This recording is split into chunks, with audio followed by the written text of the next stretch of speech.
girl Courtney, and I'm back again with a special guest. And you're going to be so excited to hear who we're going to speak to because he is in the game and he knows what he's talking about. And he is giving me an awesome opportunity to spread the knowledge and the love. So welcome back, guys, to Shouting Pros. And our interview is with, what's your name? Jack Manson. Hey, Jack, how are you doing today? How are you, Courtney? I am well. I want to say I'm honored to interview you because you got some swag in the entertainment industry and that I feel like you need to spread to the world. I mean, I do okay. There's always better, you know, and I'm always learning. But I've been blessed. And kudos to you. Huh? Thank you. What is it that you do? What is your role in the entertainment industry? My role in the entertainment industry is I'm a wardrobe stylist for Jamie Foxx, what they would call a key costume. And I also am a clothing designer, particularly for men's clothes. Okay, so have you always, is Jamie Foxx the only artist that you've designed, or is he just who you now? No, he's not the only artist that I've designed for or have put, you know, my clothes on or have styled. He is my main client, and basically composes probably 85% of the work that I do. Wow. And I've been doing that with him for almost 10 years. Oh, wow. And I've been kind of like in the background, but, you know, my job is not to be, you know, sort of the starlight, but to help the starlight. Right. Okay. That's fine. Because he do look good on the screen now. So you got work to do with that. Yes, Jamie be looking good now, okay? Well, thank you. Yes. So tell me, what are some preparations you have to do in the start of a film with him? Like how do you begin your work, your job? You know, film is a little bit different because a lot of times with film, these projects, you know, are years in planning.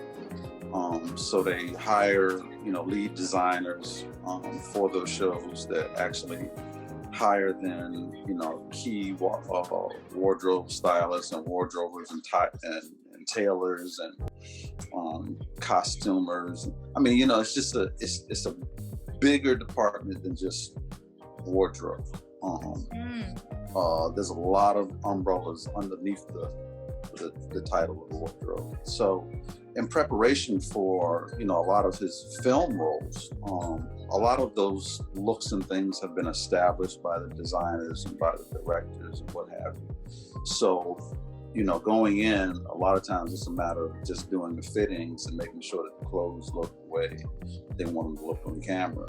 And then once we establish those looks, you know, the interesting thing is like movies, a lot of times, you know, you're watching them and they look like, and basically the gist of the movie is like 2 days, right? Everything's happening in 2 days in the movie, right? But in actuality, it might take 3-4 months to make the movie. Sometimes 8 months to make the movie, particularly with COVID and everything, because we got to shut down and kind of start over and so on and so forth. So, like, it's wearing that same thing over and over and over again. So you might have, you know, 3 or 4 of the same outfit that person is wearing throughout the movie, but in the movie you only see 2 days. Right. Oh wow! So you have to. Are you responsible for getting the outfit cleaned and all that, or? Yeah, you know, I have to make sure that he has, you know, because like in different movies and different scenes, there's established continuity. So like, and you'll see it like in like C-class movies and stuff. But like, if a person has a chain on, you know, and it's been established in several scenes, but then you look at the outfit somewhere down, you know, in the movie and he doesn't have the chain on, you're kind of like, what happened to the chain? Then in the next clip, he has a chain on. Mm-hmm. So it's sort of like, oh, so you have to kind of make sure that the continuity of everything, stays within the storyline and stays within the scenes. So, and sometimes actors will lose stuff, so you have to do stuff like that, what have you. So,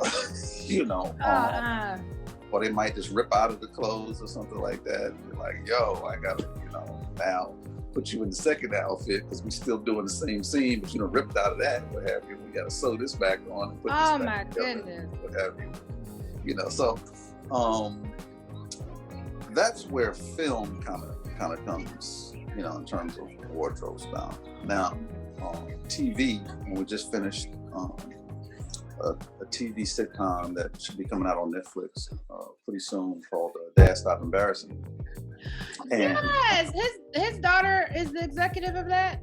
Yes. Yes, I heard her on the radio one day promoting that last year. Okay. Yeah, so it's coming out soon. Coming out soon. David Allen Greer, Portia Coleman, who else? Jonathan Kite. I mean, so and some of these folks, like with all sitcoms, you look up, 5-6 years later, what have you, and they're major actors and actresses and movies and stuff like that, right? So, and Jamie's had a history of, kind of doing that with actors and actresses. But in terms of wardrobe with that, there are, because it's not one story, right? It's multiple shows.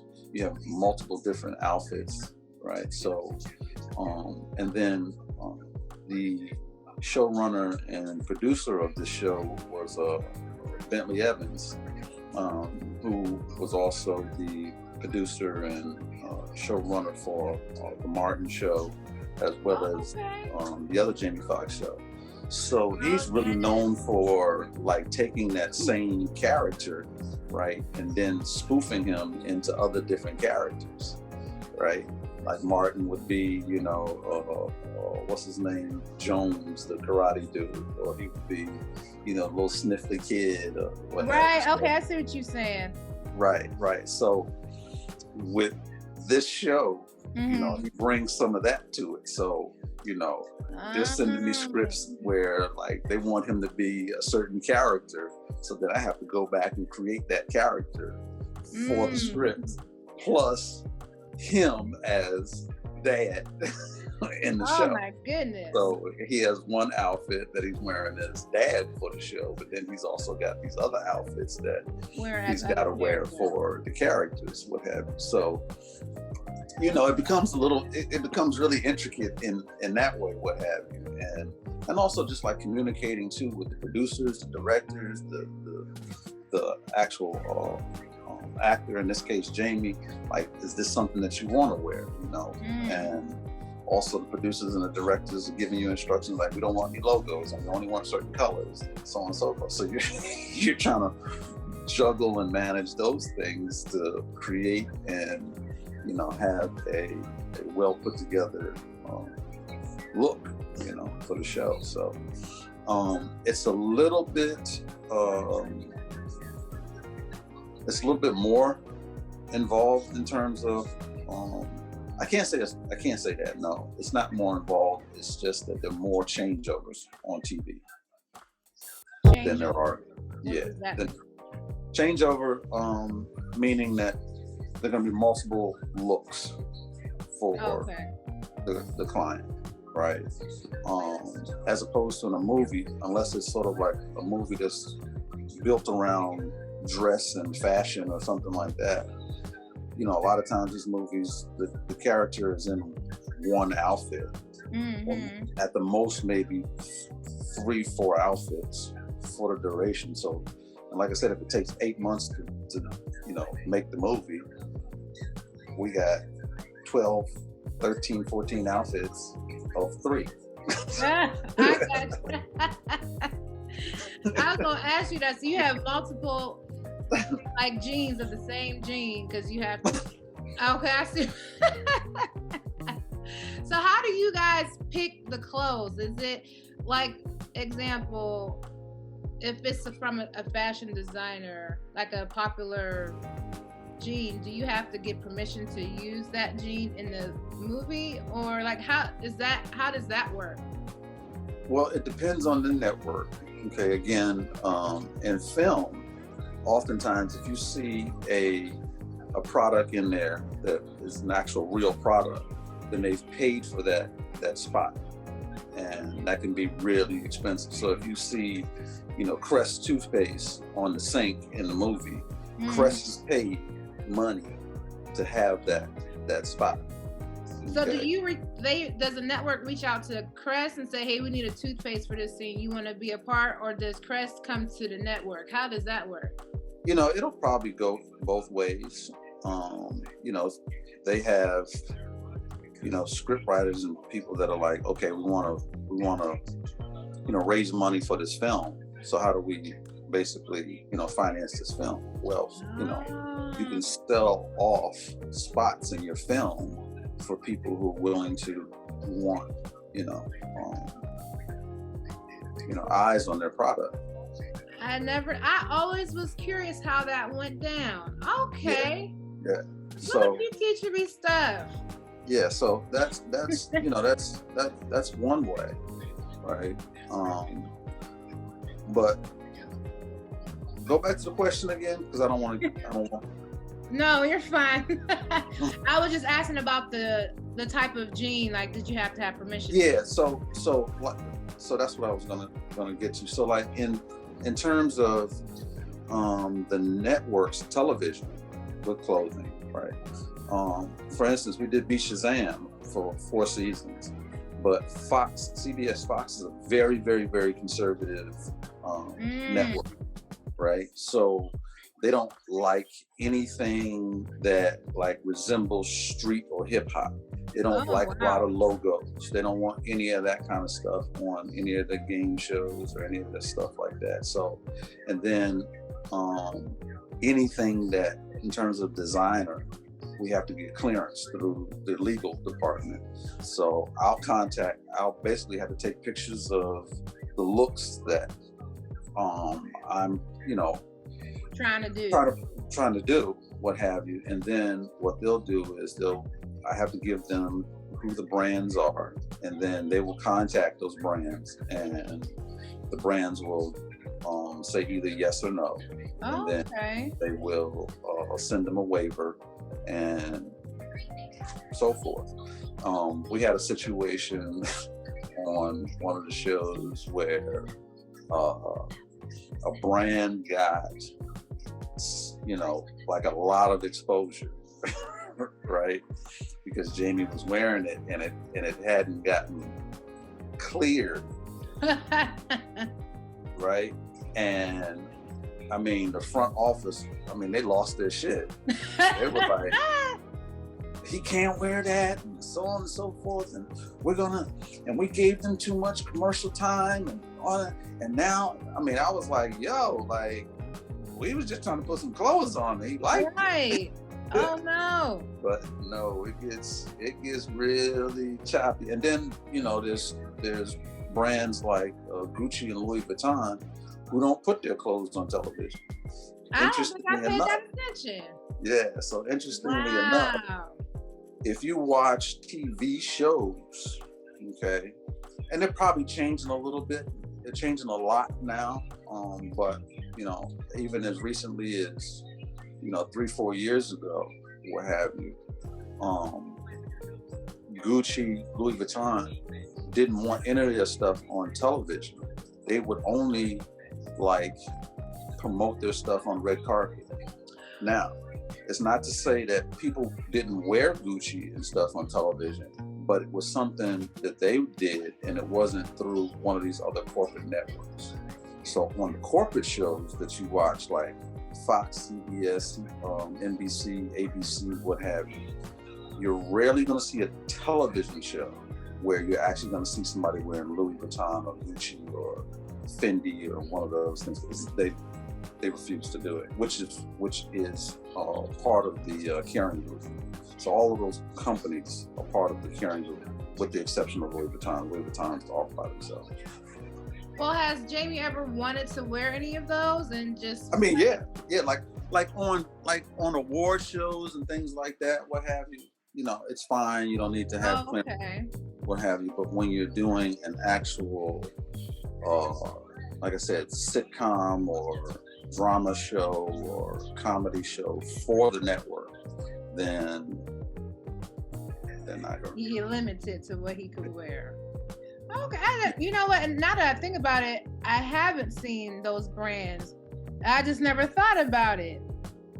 Okay, interesting. So I had a question, because one of my favorite movies Jamie played in was Ray. Did you help with wardrobe in that? I had nothing to do with Ray.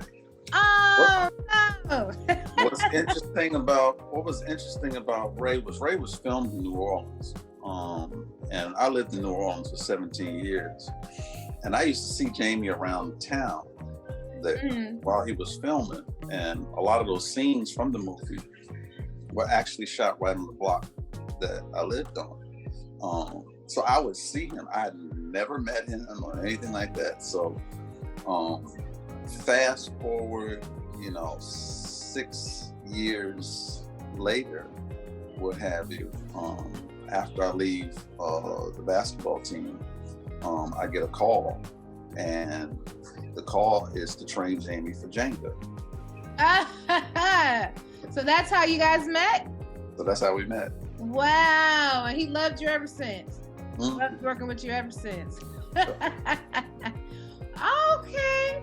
Now you said something about the basketball team, but I won't ask that question. I'm gonna keep focused on the interview questions. So for our viewers who have style and want to get into fashion and take it to the next level, how did Jack Manson start? How do you, since the world has revolved probably since you started, what are some new ways you think would help people now to get into the industry? What advice would you have for our style fashionistas that's viewing us? Man. Well, let me just start off by saying I believe, my influence as the father to 5 children has at least led 3 of them into a lifestyle in fashion. My daughter is a wardrobe stylist. She also works for Netflix. Okay. She works on Dear White People. And, oh wow! And they be cute on that show. Yeah. Well, you'll see a lot of her. You'll see a lot of her creations and stuff in the upcoming season. Her name is Taylor Manson. Okay. And then my 2 sons have a streetwear brand called Happy Memories Don't Die, HMDD, and they're doing really, really, really well. So, and I learned art and everything from my grandmother. So, it sort of has continued in the generations. And I would say, at least for them, probably the clothing was more of an influence that came from me. Now, my story is, of course, very different than anyone else's who's been a wardrobe stylist or anything like that. So I don't necessarily have like a formula to say, oh, well, you need to start doing this, you need to start doing that. Mine kind of happened by happenstance. I went from Jamie's trainer to Jamie's stylist. Okay. So I already had the relationship with him. He liked the way I dressed and everything, and was like, yo, like, and he had a stylist, but he didn't necessarily like what they were bringing to him. And it got weird and everything, but we all worked it out, and we're all good. All of us, we're all good now and everything. But I just, assumed the position, And once, I had the opportunity, I was like, yo, like, this is something that I've always wanted to do. I've like always wanted to do something in clothing. So, what's for you is for you. Yeah, and you don't know it all at first, right? But what you got to be willing to do is you just got to be willing to go find the answer somewhere. Even if you got to go, to the middle of the ocean to get it,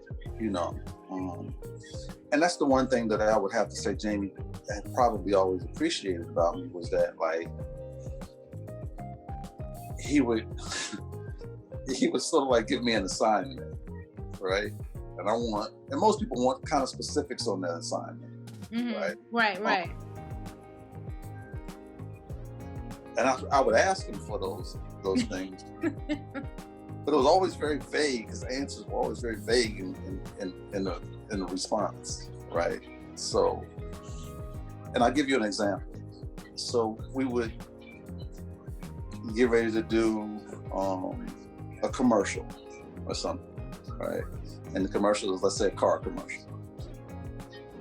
And I've talked to the producers and the directors and everybody, and they said, hey, whatever he wants, just, these are the colors that we want. This is the sort of setup, what have you. But like, we know he can go from here to here.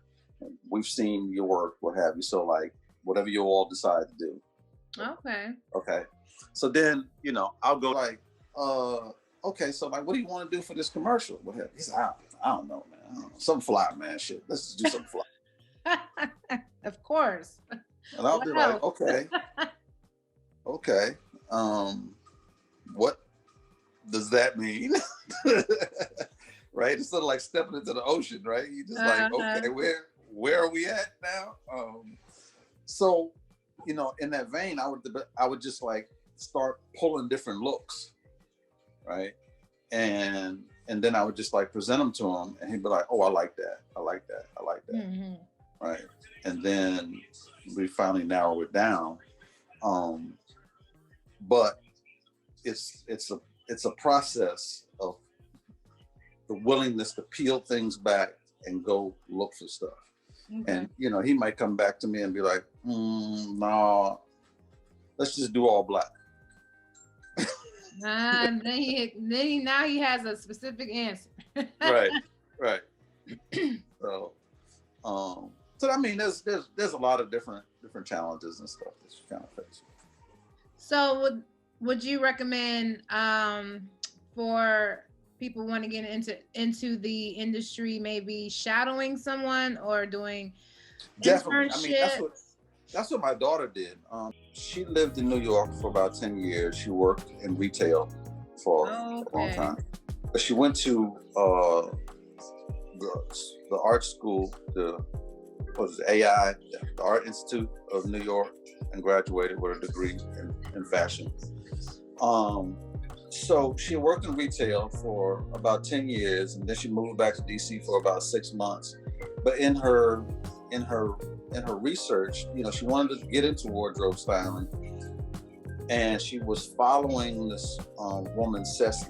Ceci is the head wardrobe stylist for Different World and for a lot of different shows. So basically, what she did was she reached out to Ceci. And said, hey, I'm going to be moving to California. Is there an opportunity for me to come and, shadow you, work with you, or what have you? And Ceci didn't respond right away, but she eventually did after, I think Taylor told me, after about 7 or 8 months, she was just kind of like on it. And then she and her fiance moved to LA back in August, and she was set up to start working with Ceci like by November. Wow, that's amazing that she even remembered to respond back after so long. So I mean, like, she has more of a story in terms of the pursuit of, going after the wardrobe job in the business, so to speak. Because again, also like styling is, or a lot of people call themselves stylists. It depends on what kind of stylist you are, right? What are the types? Well, I mean, you have your stylists that really, they work a lot of Instagram stuff, right? And then you've got, stylists like Jason Member who works with Isha Ray, and he works with all the great females, and he does a lot of magazine covers and a lot of their high-end stuff is off the chain. Jason is amazing, right? But and he's also Michael B. Jordan's stylist. Good job. He does mostly females. So Michael is like one of the few men that he does, but he has another stylist, Dan P. who does a lot of guys, right? He does a lot of he's a stylist for a lot of hip hop rappers. Oh, okay. So like he's with Uzi Vert and all of these dudes, what have you. So you got stylists that sort of specialize in that, right? And then you got like personal stylists who basically just kind of like help people, some of these business people or celebrities or directors or producers, what have you, just don't have time or understand like what they should really be looking like on a daily, what kind of image they have, and those people come in and once a week, basically lay out all of their clothes. Oh wow. Okay. So there's levels, there's multiple levels. See. It's not, like I said, you call yourself a stylist, I'm gonna look at you like you're in the middle of the Atlantic Ocean. Ask me what direction you're going. We're going east, west, we're going south, where we at. What's your focus? Pretty much what you think. Yeah, I mean, and that's also true, like of anything, right? I practiced medicine for almost 30 years. And eventually I had to come to a point where I was like, hey, I'm going to specialize in something, because I can't continue to just do general medicine for myself. And even in general medicine, some people are better at handling diabetes than, they are kidney failure and some other stuff. Right. So that's why you have different specialists, cardiologists, gastroenterologists, You're a man of many hats, Jack. Hey. You done said basketball, medicine, fashion. What else do you do? Be a daddy. Oh my goodness. So what's one movie that you really appreciated the outcome of Wardrobe? Can you think of one off the top of your head? It doesn't have to be one that I was involved with or anything. No, right? It doesn't. No. I'm gonna tell you what I really liked. People didn't like the movie, and I know this actress. She's British, so she didn't quite understand the American plight, of slavery. But Harriet, I thought the wardrobe in that for her was amazing. I seen Harriet. I liked it. The current one. It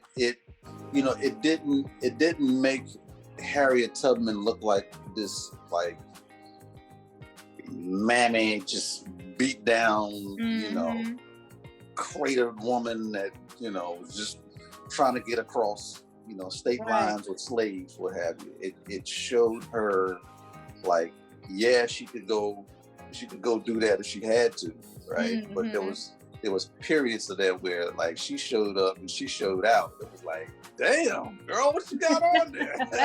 What you got on? I was just like, wow. So the everything about that wardrobe, like the movie or just her character? Everything that they dressed her in, like from the beginning, and then just to see it transition, into these like more elaborate outfits that she was wearing. Like even when she dressed up, like the Native American with the whole hat and what have you, she's standing in the middle of the crowd with everybody else, but don't nobody really know who she is. I thought that was dope. But here she is, very very flamboyant, standing, in broad daylight with this outfit on. So last question. What styling tips can you give us? Get clothes that fit you well, you know. Yes, Lord. Don't, and if you feel like they don't fit you well, then don't buy them. Don't let somebody talk you into wearing something that you're really not comfortable in. I think that's the biggest thing with clothing. Like, I can't tell you what to wear, but you do have to be comfortable in your clothes. Fit your shape and all of that. Yeah. And don't be trying to do too much. I mean, like, lately, and I guess there's the pressure to Instagram. Social media in general. What have you. But my motto is don't let it. I mean, it's going to influence us, right? It is. Yeah. But you can't let it consume. And oftentimes I see these females. I see a lot of young ladies out here, what have you, where they're not even wearing clothes no more. You know what I'm saying? They just out here naked all the time, right? And I ain't got nothing against it because I enjoy looking at it, but I'm like, is that all you offer? Right. You know what I'm saying? Like, I can't see anything past like you just taking your clothes off. Right. Okay. Perspective of a man. Y'all hear that, y'all? I mean, and then you're gonna get treated a certain way too, right? So, and I think there's a way that you can dress sexy, without like being like over the top, trashy, right? And if you look at like European clothing, particularly like in Spain and everything, what have you, a lot of the women, they wear very, very tight fitting clothes. Okay, but you never really see them like skin out, right? With the ass out, and all that other stuff. It'll be like a fitted dress, but it'll be all the way up here. And then they made it cute. They made it cute. What have you? And to us, to men, we looking at that like, you know what? That's what you call grown sexy right there. Yes. Okay. Like when I step over there, I better be ready to step. Well, Jack, I know you got style. I even like the sweater you got on. Oh, thank you for ordering my line, hey. And shout out your line before we go.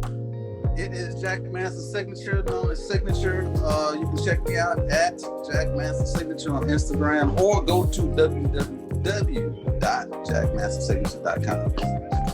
All right, Mr. Jack. Well, Jack, I'm sorry. Thank you so much again for your time. And I enjoyed our interview. I know it could have been longer because I had a lot more questions. We'll do a part two. We'll do a part two if the people want it. Okay, I appreciate that. And viewers at home, like and share this video. Make sure y'all go to his website, check out his clothes. Y'all might like something. Right. You might. I think they will, because you do got some swag on.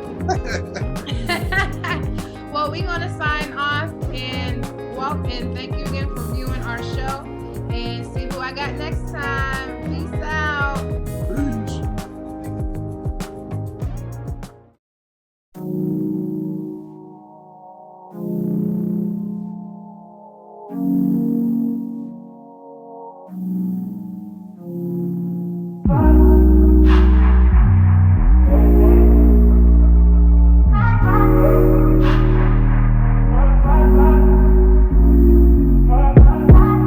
Told you so extra, but I know I'm the same. Yeah. Love me in spite of my trauma. Give me what I need and